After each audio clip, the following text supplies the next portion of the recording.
아멘. 네, 우리 형제 자매님들 기도 말씀이 주님 앞에 연락된 것을 믿습니다. 자, 자료 말씀 다 가지셨죠? 자, 오늘은 첫 시간에는 마태복음 18장 15절로 20절 말씀을 나누도록 하고, 두 번째 시간, 세 번째 시간에 21절에서 35절까지 말씀을 2시간 동안 나누도록 하겠습니다. 자, 성경 같이 우선 읽습니다. 18장 15절에서 20절 읽습니다. 네 형제가 죄를 범하거든 가서 너와 그 사람과만 상대하여 원고하라. 만일 들으면 네가 네 형제를 얻은 것이요, 만일 듣지 않거든 한두 사람을 데리고 가서 두세 증인의 입으로 말마다 확증하게 하라. 만일 그들의 말도 듣지 않거든 교회의 말하고, 교회의 말도 듣지 않거든 이방인과 세리와 같이 여기라. 진실로 너희에게 이르노니 무엇이든지 너희가 땅에서 매면 하늘에서도 매일 것이요, 무엇이든지 땅에서 풀면 하늘에서도 풀리리라. 진실로 다시 너희에게 이르노니 너희 중 두 사람이 땅에서 합심하여 무엇이든지 구하면 하늘에 계신 내 아버지께서 그들을 위하여 이루게 하시리라. 두세 사람이 내 이름으로 모인 곳에는 나도 그들 중에 있느니라.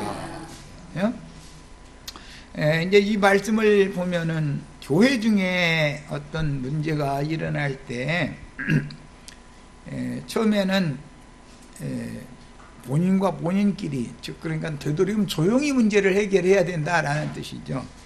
가서 권고를 하라고 그랬고, 듣지 않는 경우에는 한두 사람을 데리고 가서 그 말마다 다 확증을 하도록 해라. 증인이 되게 해라, 그 말이죠.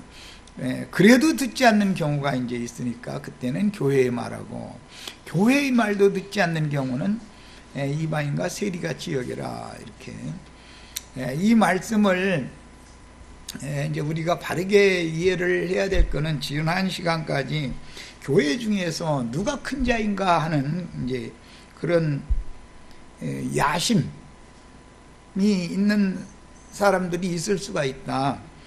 그걸 이제 계시록에서는 발람 또는 니골라당이라고 그랬는데, 발람과 니골라당이 지배하는 교회는, 그것은 지금 주님이 말씀하시는 교회가 아니다라는 것을 우선 먼저 잘 깨닫는 지혜가 필요해요.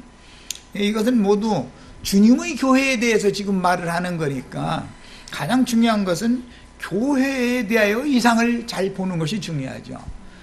로마교 교황은 이 말씀을 가지고 교황무오설이라는 것을 이제 반포를 하게 됐죠. 그 근거가 여기 마태복음 18장 15절로 20절 말씀입니다. 칼뱅도 똑같은 견해를 가지고 또 여전히 그런 얘기를 했습니다.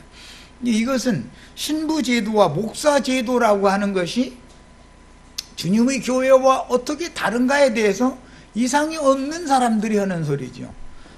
최종적으로 교회는 무슨 명령을 하면 양무리는 명령권자에게 맹신해야 한다고 하는 사상을 자꾸 주입을 시키게 된 이 오해했기 때문에, 그런 원인이 된 구절이기 때문에 지난 시간까지 많은 말씀을 나눴어요. 제일 근거는 어디에서 그런 사상이 왔느냐?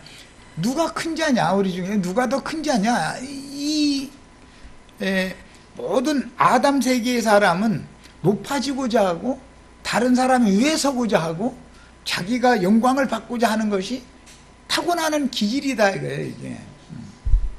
그런데 이것을 이기지 못하는 사람들이 교회에서 높은 자리에 앉으면 그게 발람의 교회, 니골라당의 교회가 되고, 계시록 용어로는 사탄이 자기 보좌를 세운 타락교회가, 세속교회가 되어버린다는 거죠.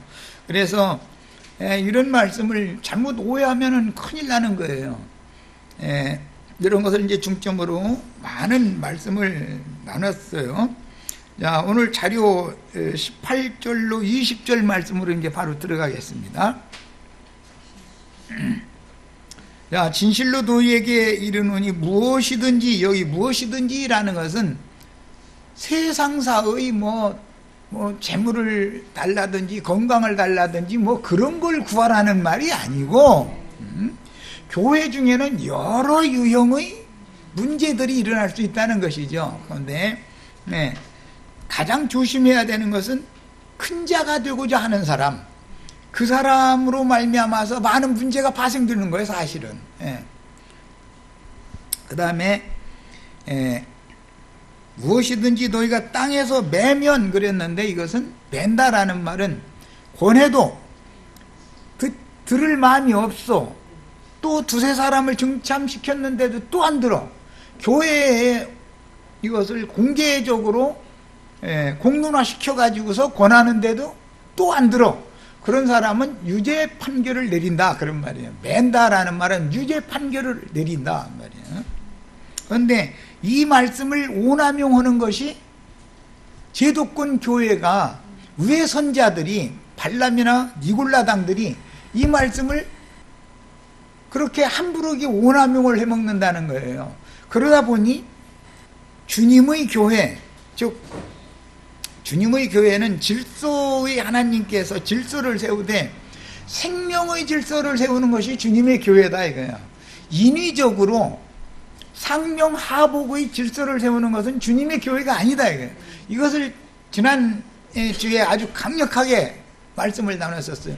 그것에 대한 구분이 없으면 상명하복의 세속교계, 상명하복을 사람이 인위적으로 이렇게 계급체계를 세운 교계에서 머리 노릇하려는 자들, 자칭 으뜸되고자 하는 자들이 자기 비유에 안 맞고 자기 마음에 안 맞는 사람을 출애시키는 용도로 쓸 수 있죠.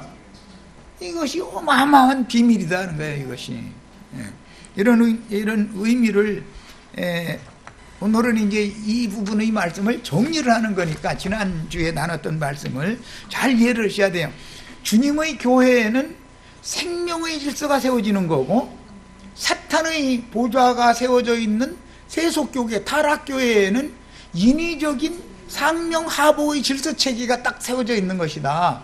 그런데 인위적인 상명하복의 질서체계를 유지하는 세상교계에서는 양무리들이 복종을 잘하는데 억지로라도 복종을 안 할 수가 없으니까 생명의 질서를 세우는 주님의 교회에서는 생명들이 너무 어리다 보니까 어린 아이는 모든 것을 자기 본인으로 생각을 하죠. 그래서 어린아이는 기도를 해도 이제 자기 부모에게 생떼 쓰고 투정하고 울면 아버지 어머니는 만능이죠.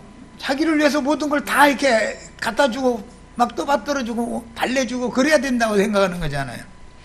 그게 세상 교계의 거듭났지만 아주 생명이 어린 자들의 기도를 들어보면 주여 막 나에게 능력을 주시옵시고 막 주시옵시고 막 주시옵시고 갓난애기는 엄마 아빠 보고 뭐 내놓으라고 날마다 그러죠. 자기가 뭐 갖다가 가정을 위해서 뭘 이렇게 내놓는 게 아니라 그냥 엄마 아빠는 내 종이여, 아버지가 내 종이여. 예, 세상교회 어린 신자들은 이것도 주시옵시고 저것도 주시옵시고 그러는데 나쁜 거 달라고 하는 게 아니죠. 능력을 주시옵시고 권세를 주시옵시고 막 참 좋은 것 달라고 하는 거예요. 그런데 그거 주면은 그거 가지고 지가 영광 다 받죠. 지가 하나님을 위해서 막 예수 믿어드리느라고 막 애를 쓰는 사람들이 그러는 거 아니에요. 그게 다 애기 신앙들이다 이거예요. 그때 발람과 니골라당이 나타나면 그 사람에게는 맹종한다. 애기 때는 사리분별이 없으니까 이거 지나가던 누가 막 하면은 막 주눅이 들어가지고 막 복종하죠. 엄마 아빠가 모르는 낯선 사람이 와서 맛있는 거 사줄 테니까 가자 하면 따라가지 말라고 금방 교육시켜요. 그거 전에 한번 텔레비전에 그게 나오더만. 아이들 이제 어린이집 아이들을 시험을 하는 거예요, 일부러. 왜 유괴사건이 자꾸 다 나그걸 보느라고. 그런데 어떤 나이 먹은 할머니처럼 생긴 분이 집으로 돌아가는 애기 가지고 아가 너희 엄마 너희 할머니하고 친구인데 뭐 너희 엄마가 이렇게 너 오늘 지금 이 시간에 집에 올 시간이라고 그러면서 너희 엄마 집에 가야 없고 나보고 대신 봐주라고 그랬어. 그래가면서 나 손잡고 가자 해가면서 어디 가게 가서 뭐 너 좋아하는 거 보여? 하니까 그냥 신나가지고서 따라가 버리죠. 그럼 왜 그러냐? 분별력이 없다요. 분별력이. 엄마가 그런 것을 부탁을 했다면 원장 선생님이 이미 알고 있어야 되고 원장 선생님에게 좀 더 보호를 해달라고 부탁하든지 하지 그렇게 길거리에 나온 애기를 그렇게 만들 일은 없잖아. 그런데 애기는 그런 생각까지는 못하지 않냐 이 말이에요. 그건 이상하네. 원장 선생님은 그냥 늘상 보내준 대로 집에 여기 차에서 내리면 바로 집으로 뛰어들어가면 되는 줄로 그렇게 얘기를 했는데 사실은 집에서는 엄마가 계속 기다리고 있는데 애기는 엉뚱한 대로 지금 끌려간 거 아니야. 이런 식이다. 신앙이 너무 어리면 발람과 니골라당에게 미혹당하기가 쉽다 이거예요. 그리고 그 다음에는 처음에는 맛있는 거 사주고 뭐 자기 유기하고 싶은 장소로 데리고 가서는 이제는 윽박지르죠. 그럼 주눅 들어가지고 이제는 뭐 허란한잔 하는 거죠. 엄마 아빠 생각도 안 나 그때는. 이런 것이 잘 그래서 우리는 교회 생활할 때 분별을 잘해야 돼. 생명의 질서가 이미 세워져 있으면 내가 생명의 양육을 받아서 빨리 잘 순종하면서 자라가지고 스스로 매사를 분별할 수 있는, 선악을 옳게 분별할 수 있는, 진리를 옳게 분별할 수 있는 그만큼 수준이 이르도록 자라야 된다 이게 청년 이상으로. 그런데 그 안에가 이게 많은 문제가 있다는 거예요 지금. 이런 것을 염두에 잘 두셔야 됩니다. 그 다음에 이제 3페이지로 가겠습니다.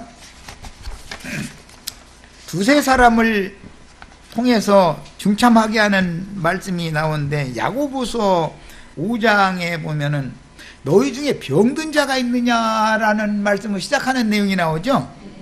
병든 자라는 건 교회에서 문제를 일으키는 건 병든 자가 하는 짓이죠. 맑은 정신이 아닌 사람이 하나님을 볼 땐 그게 병든 자예요.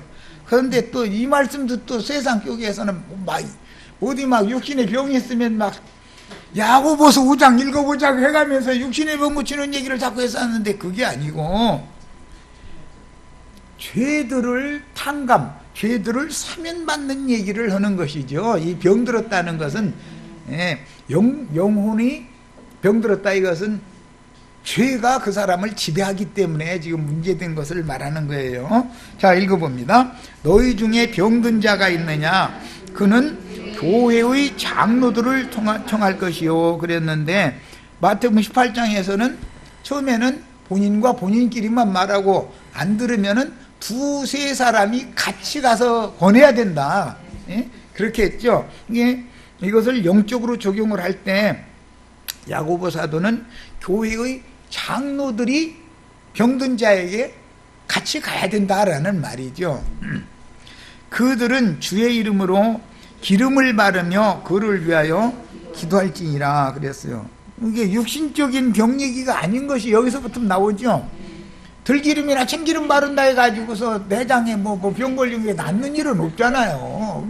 그 얘기가 아니잖냐 이 말이거든요. 여기에서는 문자들 해석하면 안 되는 거죠. 이거는 영해가 필요한 거예요. 어느 문장을 읽어보면 아 이건 문자들의 뜻이구나. 이것은 영적 뜻이 가미돼야 되는구나 라는 걸 그냥 문장을 보면 알 수가 있게 돼 있죠. 성경이라는 건. 야, 믿음의 기도는 병든 자를 구원하리니 주께서 그를 일으키시리라 해놓고 나서 그 병든 자를 일으키는 것이 혹시 죄를 범하였을지라도 사심을 받으리라 라고 추가 설명을 해주심으로 이게 육신의 병 고치는 얘기를 하는 게 아니라 교회 중에 어떤 문제가 있는 형제가 있으면 장로들과 함께 가서 권을 해야 된다라는 말이죠. 기름을 받으면서 기름 바르면서 기도해 줘라 그러니까 뭐 막 참기름 한 병 사가지고 와서 막 이렇게 부어줘라 그 말이 지금 아니지 않냐 말이야. 진리와 생명의 성령의 흐름이 그 마음을 감동시킬 수 있도록 기도해 줘야 된다 그 말이지 지금.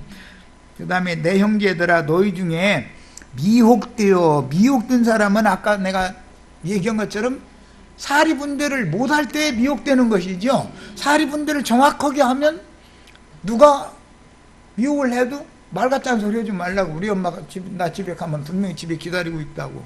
당연히 그렇게 해야 되는 것이죠. 엄마가 나를 부탁을 했다면 우리 원장 선생님한테 이미 얘기를 해서 내가 다 알 일이지, 원장 선생님도 모르고 길거리에서 누구 만나서 따라가라고 한 것은 아닐 것이다 라는 것을 판단을 해야 되냐 이 말이요. 그런데 어린아이는 그런 판단을 못하는 거거든. 자, 그 다음에 너희가 알 것은 죄인을 미혹된 길에서 돌아서게 하는 자가 그 영혼을 사망에서 구원할 것이며 허다한 죄를 덮을 것이니라. 이렇게 해석이 된 거죠. 마태복음 18장 나온 이 말씀이 이게 무슨 뜻인지 충분히 이해하셨죠? 자, 형제들끼리 화합하고 조화를 이루지 못하게 하는 어떤 불화가 교회에 일어나는 경우는 사탄이 은밀하게 개입했기 때문인데, 사탄은 장성한 자를 미혹할 것이 아니라 어린아이를 미혹한다라는 거. 항상 어린아이의 특징이라는 것은 매사를 자기 본위로 생각을 한다는 거. 공평한 입장에서, 넓은 입장에서 판단을 못하지 않냐 이 말이에요. 신앙적인 것도 마찬가지죠. 언제나 자기가 지금 믿고 있는 이 상태가 자기가 너무 옳고 자기만이 너무 선하고 자기가 믿는 이 신앙이 제일이라고 우선 판단해 버린다 이거예요. 자기 본위에서 매사를 자기 입장에서 판단하는 거예요. 이건 어린아이라고 그러죠. 그런 사람은 뭔가 색다른 걸 딱 가지고 딱 들어가지고서 뭐 히브리어가 떴고 헬라어가 떴고 막 했었고 뭐 신학기어 떴고 막 이래서 하면은 뻑뻑했죠. 사람들이 오히려 그런 것들이 다 독초다 이거예요. 그런 것들이 성경 말씀 외에는 전부의 진리가 아닌 거예요. 성경 말씀의 진리를 추구하기 위하여 참고자료로 사용을 할 수는 있지만 어린아이가 그런 걸 참고자료로 사용하냐 이 말이요. 그거 주어도 모르죠. 자, 그 다음에 어떤 범죄의 여러 유형들은 다를지라도 범죄한 형제가 권면을 쉽게 받아들이지 않는 경우에 병들었다고 판단을 하는 거다 그런 말이야.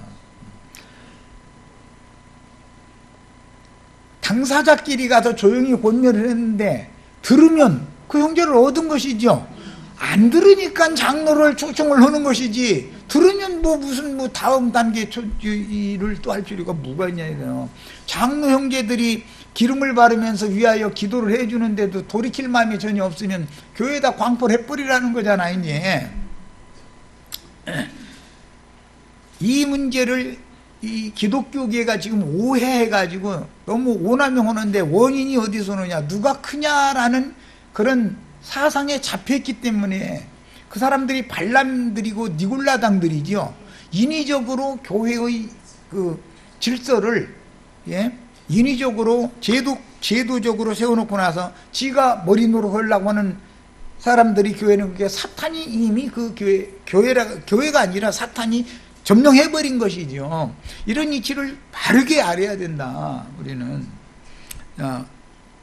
그 다음에 이제 이 말씀에서 합심하여 이제 구하라 그랬는데, 여기 합심한다라는 말은 심포네오라는 이 헬라어 용어는 그 교향악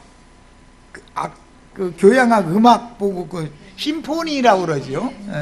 서로가 조화를 이룬다 이거예요. 여러 악기가 있지만 화음을 딱딱 맞춰서 조화를 이루는 거죠. 그런 의미예요. 그러니까 사실은 교회에서 문제가 있다는 것은 교회의 형제 자매님들끼리 서로 상통하고 서로 기뻐하고 서로 사랑하고 해서 조화가 이루어져야 되는데 조화가 깨졌다 지금 그 말이죠. 지체들끼리 교회 중에서 조화가 깨진 것은 교회와 주님과의 관계가 지금 조화가 깨졌다는 것을 말하는 거다 그런 말이에요. 자, 이제 4페이지로 갑니다. 두세 사람이 내 이름으로 모인 곳에는 나도 그들 중에 있느니라. 이 말씀도 세속교계에서는 너무 크게 오해를 하고 있죠.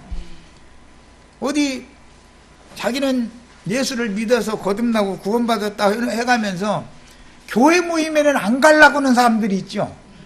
아주 여러 사람한테 튀고 막 그 나쁜 꼴을 너무 많이 봤기 때문에 상심해가지고 집에 혼자 홀로 있다 보니까 이제 어디 점점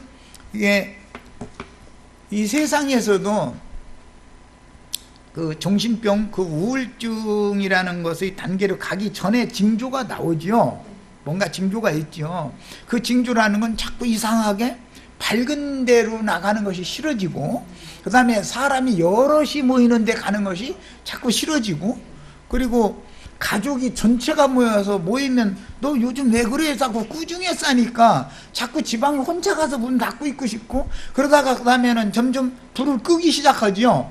밝은 데 나오는 건 자꾸 싫어하죠. 그것은 정신병이 지금 오는 징조라는 말이거든. 그럼 빨리 정신병원에 가서 진찰을 해가지고 그 신경을 치료하는, 신경을 좀 둔화시켜 준다든지 아니면 어떤 부위의 신경이 너무 둔해져 있으면 그 부위는 신경은 약간 예민해 주게 하는 이런 그 처방을 받아가지고 약을 먹어야 되는 것이거든. 사람의 신경이라는 건 뭐 신경 쓰는 일은 한두 가지가 아니니까 그것이 마비돼 버리면은 살았으나 죽은 자가 되는 거죠. 멍청해져 가지고. 그럼 이제 점점 어떻게 되나, 자기 자아에 딱 스스로에게 딱 갇혀버린다 이거예요. 그렇게 되면은 나중에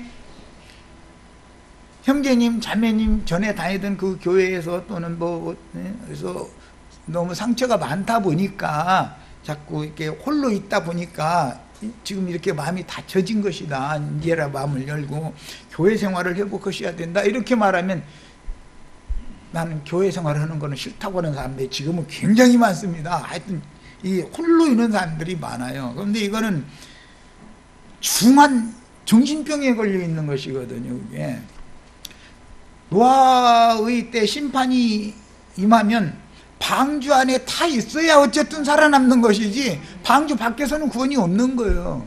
주님의 교회 안에 들어야 구원인 것이지, 교회 생활이 없어가지고서는 세상에서, 내가 가끔 그 얘기하지만 자기 혼자 믿으면 자기가 1등이죠.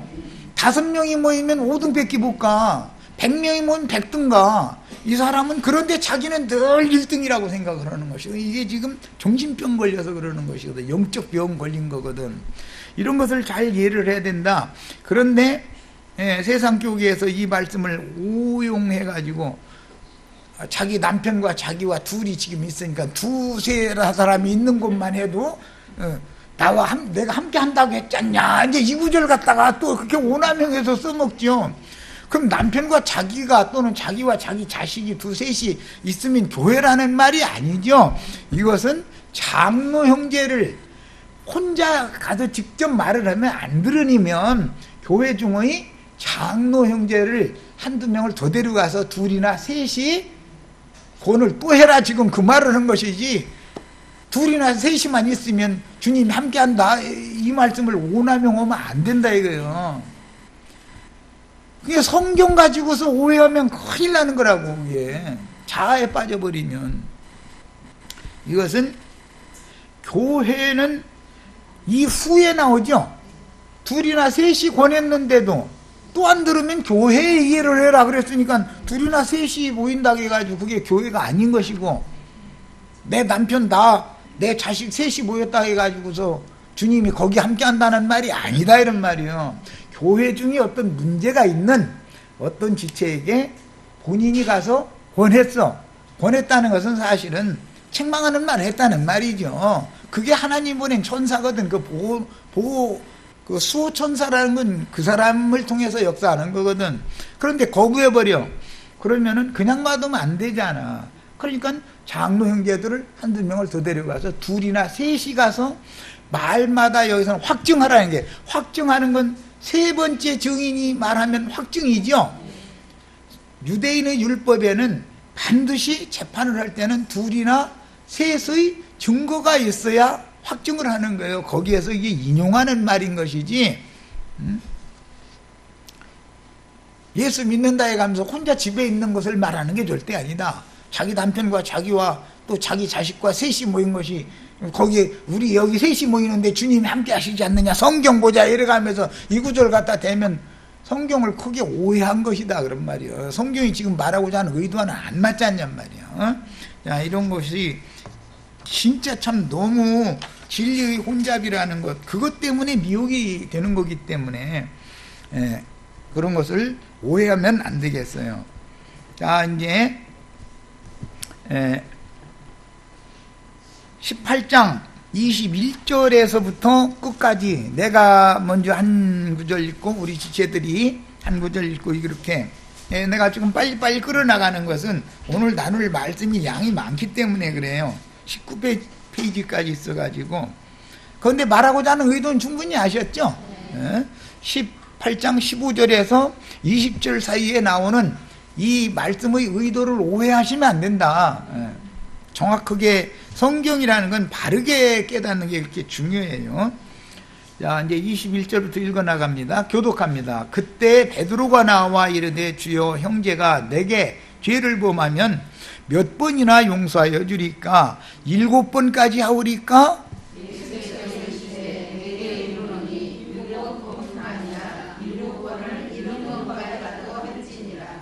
그러므로 천국은 그 종들과 결산하려 하던 어떤 임금과 같으니,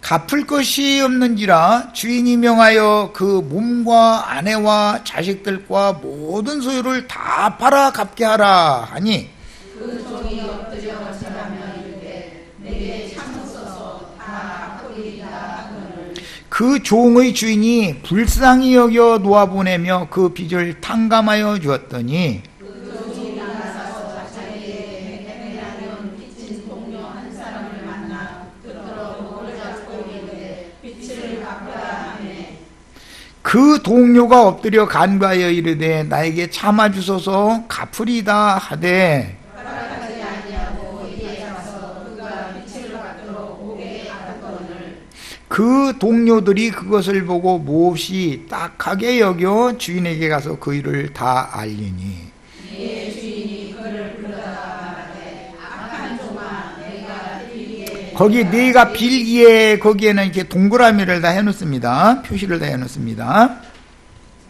악한 종아 네가 빌기에 내가 네 빚을 전부 탕감하여 주었거늘,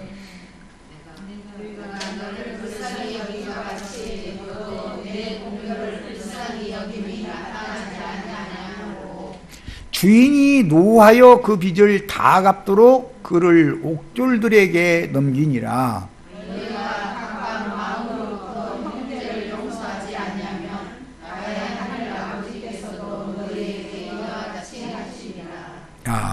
이 단락의 말씀도 교계에서는 너무 큰 오해를 받는 단락 말씀이죠. 마태복음 28장이 교회 생활에서는 아주 중요한 털을 닦아놓는 말씀들인 거예요.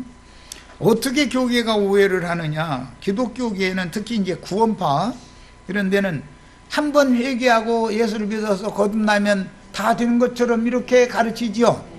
그것을 강조하다 보면은 영지주의 쪽으로 빠져버리죠.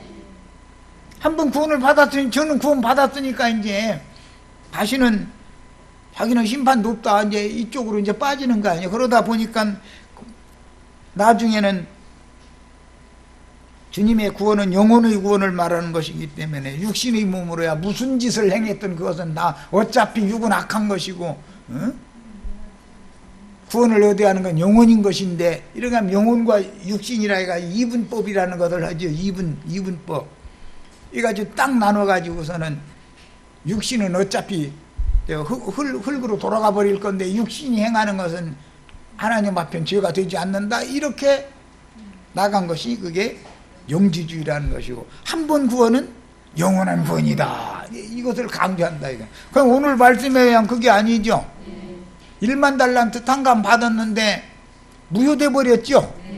그렇게 돼 있잖아요. 성경대로 믿어야 되는 거예요. 신학대로 믿어야 되는 거예요. 세상 교계가 가르치는 걸 믿어야 되는 거예요. 한 번 구원은 영원한 구원이라는 구절 읽어본 적 있어요? 없죠? 그런데 그 말은 너무 좋은 거예요. 아, 나는 한 번 구원, 완전한 구원 받았구나. 이 말이 너무 좋은 거예요. 그러니까 그것은 딱 잡는데 위험한 소지가 상당히 많다라는 것을 또 가르치려고 그러면은 거부하게 돼 있다 이거예요. 왜? 다른 교리로 그 사람을 붙잡게 마련이기 때문에 거듭나고 교회에 들어왔을지라도 지난 죄들을 단번에 사면을 받았을지라도 다시 자기 스스로 1만 달란트를 네가 다 갚으라고 판결을 번복해서 받는 얘기죠 지금. 이런 문제는 기독교계에서는 가르치지를 않는다 이거예요. 그러다 보니까 기독교계는 예수 믿으면 천당, 불신자 지옥, 이분법으로 딱 나눠버리는 거예요. 그런데 그의 믿음이 진실한 믿음인지 아닌지 이거에 대해서는 전혀 생각도 안 해보는 거예요. 예를 들자면 사람으로 세상에 태어나도 자기에게 주어진 수명을 다할 때까지 행복을 누리면서 잘 살 수 있다는 보장이 있어요? 없어요? 홍역어다 어린아이 때 홍역어다 죽을 수도 있죠. 어떤 경우에는 교통사고를 당할 수도 있고 어떤 경우에는 어떤 병에 걸릴 수도 있고 여러 가지 변수가 있는 거예요. 남은 인생이라는 건 거듭나서 태어나기만 하면 다 된다라는 세상을 바꿔야 된다 이거예요. 그렇지 않은 거다. 하나님의 나라 천국의 행정이라는 건 너무너무 변수가 많다는 것을 이해를 해야 된다 거예요. 변수가 너무 많은 거예요. 거듭났을지라도 진리 분별이 확실하게 분별을 할 수 있을 만큼 장성한 자로 자라기 전에 미혹당하면 마귀의 밥이 될 수 있죠. 얼마든지 그럴 수 있는 거예요. 갓난아기 때는 분별을 못하면, 진리에 대한 분별을 못하면 얼마든지 주님의 생명으로 지난 죄를 다 단번에 용서를 받았어. 1만 달란트 다 탕감 받은 사람이지 않냐 이거요. 그래도 그것이 유효하려면 다음 교회 생활을 하는 중에 이 문제가 바꿔질 가능성도 있다는 걸 여기서는 지금 주님은 그걸 지시를 해놓는 중이다. 모든 생명이라는 것은 태어나도 완전한 것은 아니다 이거예요. 자라야 되는 것이고, 그렇죠? 그 다음에 장성한 자에게 주는 유업을 장가 가서 내가 자식을 또 낳아야, 후손을 또 남겨놔야 사람의 목적을 한 거지요. 그런데 그렇게 되기 전에 무슨 사고로 인해서 죽었어. 아니면 다쳐서 불구자가 돼서 평생을 고생만 하다가 죽었어. 얼마든지 가능성이 있는 얘기, 여러 변수가 있을 수가 있죠. 거듭나는 것을 중요하게 다뤄야 되는 건 사실이지만, 거듭난 이후에, 즉 영이 거듭났어도 혼이 구원을 이루어서 장성한 분량에 이르도록 온전한 사람이 되는 문제는 그 다음 문제인 것이기 때문에 여러 가지의 변수가 있을 수가 있다. 이것을 명확하게 이해를 해야 되는 것이다. 자, 이제 이런 컨트롤을 가지고 자, 자료 말씀 5페이지 들어가겠습니다. 그때에 베드로가 나와, 그때라는 것은 너희 두세 사람이 모인 곳에는 나도 그들 중에 있다. 즉 교회가 최종 판결을 내리는 그런 권위가 있다. 이걸 말씀을 하셨을 때 주님의 교회에 이런 권위가 있는 것과 발람과 니골라당의 세속교계가 이런 권위가 있는 것은 다른 얘기다라는 거, 이것을 잘 이해를 하고 나서 21절로 넘어가야 되는 거예요. 이제 자, 21절에서 오늘 35절까지 우리가 읽은 이 말씀도 크게 오해되고 있는 게 굉장히 많죠. 기독교계의 사람의 교리를 너무 붙잡는다 이거예요. 성경을 붙잡아야 되는데 이 성경대로 가르치려고 하면 나는 구원 받았는데 해가면서 한번 구원 받으면 그것이 완전한 구원이지, 이걸 계속 강조하던 사람은 그 형제회 계열 중에도 구원 안전 확신, 구원 확신 안전 뭐 이런 거 해가지고 책 내서 어마어마하게 책을 많이 팔아먹고, 나는 그런 얘기 읽다 보면 이 사람이 지금 왜 이렇게 한쪽만 강조를 할까? 그거 반대되는 얘기도 있는데 성경을 균형을 잡혀서 다 가르쳐야지, 어느 한편만 자꾸 가르쳐 놓으면은 그거에 딱 붙잡혀 버리지 않냐 이거요. 하나님의 구원이 완전한 구원이라 할지라도 짐승의 여러 미물의 생명도 있고 짐승의 생명도 있고 풀의 생명도 있지만 사람의 생명이 가장 높은 생명이죠. 가장 완전한 생명이에요. 그럴지라도 사람의 생명으로 태어났어도 그리스도의 장성한 분량에 이르도록 자라는 과정이라는 것이 얼마나 중요한 문제인 것인데, 그래야 사탄에게 미혹당하고 중간에 어떤 일이 안 벌어지는 건데, 오는 세상의 유업을 상속받을 때까지 완전케 돼야지요. 이 문제에 대해서는 너무 무시하게 만드는 한쪽 어린아이들 귀만 긁어주는 그것만 계속 가르치다 보니까 오는 세상을 상속받는 데까지 나아가는 문제를 가르치려고 그러면은 뒷발질을 해가면서 울고불고 지금까지 자기가 알고 있었던 거고는 안 맞다 이거요. 거기 그 사람들 이단이더만 이제 결국은 이렇게 나가버리죠. 해방하는 입장까지 가버리는 거예요. 이런 경우가 너무 많다. 우리는 진리의 성령이 오시면 부분적인 진리에 붙잡히게 만든다겠어요? 모든 진리 가운데로 인도해준다겠어요?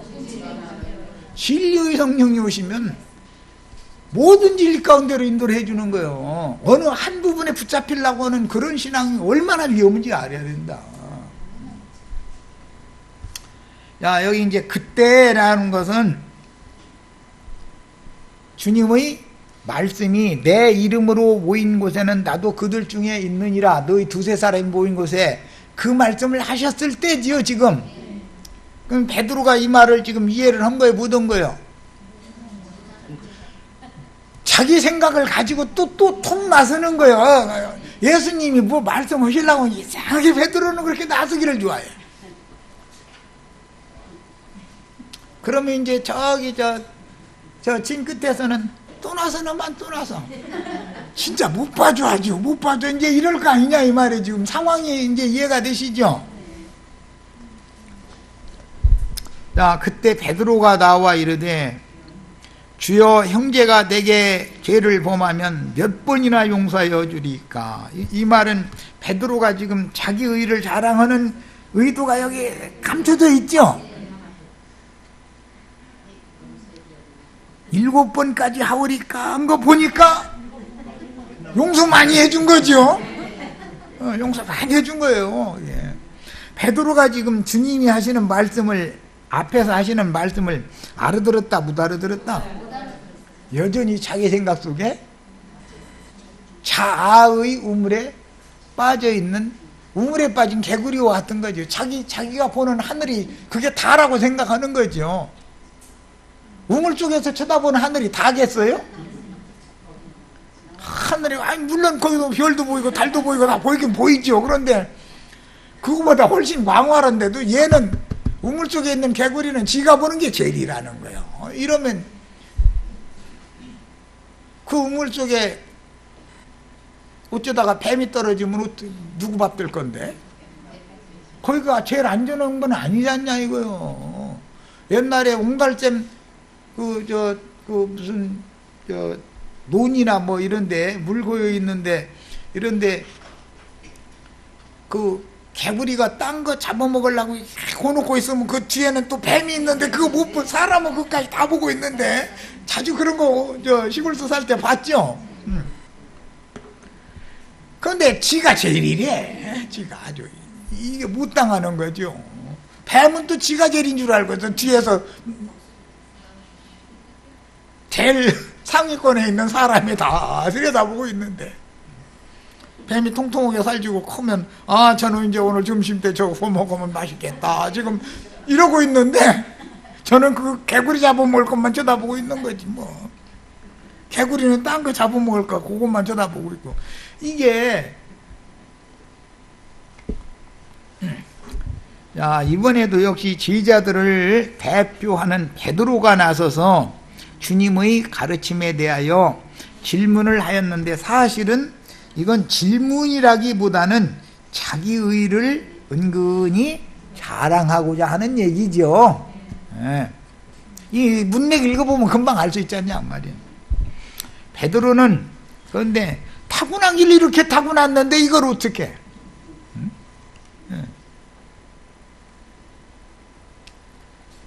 베드로는 이런 성정을 하늘 아버지께 타고났기 때문에 제자들 중에서 항상 앞장서는 강한 영과 기질이 있었다. 학교 생활을 어릴 때 해봐도 뭐 반장 이런 거 하는 애는 뭔가 리더십이 이상하게 있죠. 사람들을, 아이들을 딱 이렇게 사로잡고 이게 지휘하고 하는 그게 있단 말이에요. 그런데 걔는 실수가 없어요? 실수가 더 많아요? 더 많지, 걔가. 그래도 선생님은, 반장은 그렇게 함부로를 않지. 잘못은 걔가 많이 해도 선생님이 뭘로 내면 다 알고 있는 거거든, 그거. 그러면 이제 나는 저 반장 아이보다 잘못이 적은데 반장 아이는 안 혼내고 나만 혼낸다 해가지고 오해할 수 있죠. 자, 지금 이제 상황이 딱 그런 상황이야. 다른 형제들에게 시기와 질투의 대상이 될 수밖에 없는 것은, 앞장서는 자는 자기의 모든 것이 들통나게 돼 있는 거예요. 앞장서는 자는 세상 나라에서도 장관짜리 하나나 해먹으려면 캐캐 묵은 얘기부터 어릴 때 무슨 학생 때 돼지 뭐를 샀다 뭐를 자기 친구를 위해서 먹였다나 줬다나 자꾸 어떻게 그런 걸 그렇게 다 찾아내 가지고서 하는지. 하여튼 다 들통나버려. 그런데 저 뒷전에 가만히 있으면 들통나요, 안 나요? 들통날 일이 뭐가 있어. 그런데 비방은 더 많이 하죠. 자기 건 들통이 안 났으니까 비판은 더 많이 하죠. 이것이 사람들의 교회 생활에서 늘상 있는 일이다라는 거예요. 지금 그걸 예로 들어준 거예요. 이렇게 주님이 말씀을 끌어나가는 거는 주님의 제자들과 주님과의 그 모임 상태가 다 인육을 입고 있다 보니까 여러 가지의 문제들이 있는 거죠, 지금. 이걸 이제 교회 생활을 가르치려고 이걸 이제 말씀한 거예요. 야, 다른 형제들에게 시기와 질투의 대상이 될 수밖에 없지만, 거기다 대고 그러면 나서기를 좋아하면 실수를 말이 하는데, 나서기도 잘 나서는데 잘 나서니까 실수가 많지, 당연히. 이제 그러니까 형제들한테는 비방거리가 될 뿐 아니라 시기와 질투의 대상이 자꾸 될 수밖에 없다. 자꾸 앞으로 나서싸니까. 세상에서는 이제 튀는 자 듣는 얘기 자꾸 했었죠. 자기 피아를 자꾸 했으면 사람들이 그 사람을 별로 안 좋아하는 것이거든, 원래. 좋은 얘기도 두세 번인 것이고 그런 것인데 반복하면은 누가 좋아해, 그걸. 이미 주님은 베드로를 머리로 삼았기 때문에 그에게 천국 열쇠를 맡겼죠. 다른 제자들을 대표해서 맡긴 거 아니야. 그랬지. 그 다음에 또 높은 산에 데리고 가서 이상을 보여주실 때도 야고보와 요한을 머리로 세워주는 게 아니라 베드로를 중심으로 해서 베드로를 머리로 이미 세워놓으셨죠. 그러면 야고보와 요한은 주님이 하시는 일에 대해서 토를 다려야 돼요? 순종해야 돼요?